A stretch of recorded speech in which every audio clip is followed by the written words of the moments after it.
तो देखते हैं हमारा क्वेश्चन नंबर 11 क्या है। लिखा है state whether the following are true और फॉल्स, जस्टिफाई योर आंसर। तो हमें ये जो दिए हुए क्वेश्चंस हैं उनके ट्रू और फॉल्स चेक करने हैं और अपने आंसर भी जस्टिफाई करने हैं। ठीक है।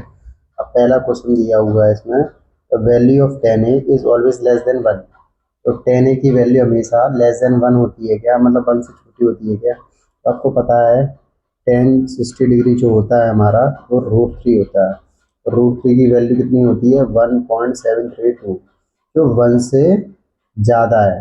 ठीक है। तो इसका मतलब क्या है कि 10a की वैल्यू हमेशा 1 से छोटी नहीं होती है। ठीक है। तो इसका आंसर क्या हो जाएगा, फॉल्स हो जाएगा। ठीक है।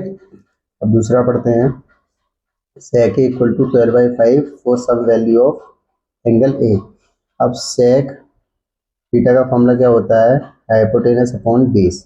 तो यहाँ पे जो sec ए है वो क्या क्या है, 12/5। ठीक है। 12/5 sec का मतलब ऊपर हाइपोटेनस अपॉन बेस होगा।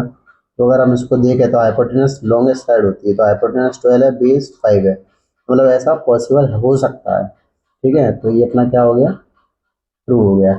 cos A is the abbreviation used for the cosecant of angle A। बोल रहे हैं cos A is the abbreviation used for the cosecant of angle A। देखो मैं आपको बता देता हूँ, cos A को हम जो होता है वो होता है cosine A, और ये जो cosecant of angle A लिखा है, क्या लिखा है, cosecant of angle A, ये किसका होता है, cosec A का। तो cos A is the abbreviation used for the cosecant of angle A, क्या हो जाएगा, फॉल्स हो जाएगा। क्योंकि हाँ, अगर यहाँ इसकी जगह कोसाइन की जगह कोसाइन होता तो ये ट्रू हो जाता। ठीक है, समझ में इतनी सी बात। अब लिखा है cot is the product of cot and a. भाई कॉट का तो कोई अकेला मतलब ही नहीं होता, cot a is the product of cot and a, ये मतलब अपना फॉल्स है। क्योंकि भाई कॉट अकेला हुआ तो कॉट का कोई मतलब कोई मीनिंग ही नहीं निकल रहा है। ठीक है। और यहाँ ए एंगल को रिप्रेजेंट कर रहा है, मतलब ये एक सिंगल टर्म है। ठीक है, ये अलग अलग नहीं है। अब साइन थीटा इक्वल टू 4/3 क्या है, साइन थीटा इक्वल टू 4/3। अब देखो साइन थीटा का फॉर्मूला क्या होता है, परपेंडिकुलर अपॉन हाइपोटेनस। और यहाँ साइन थीटा अपना क्या है, 4/3, और यहाँ perpendicular upon hypotenuse, perpendicular 4 hypotenuse 3।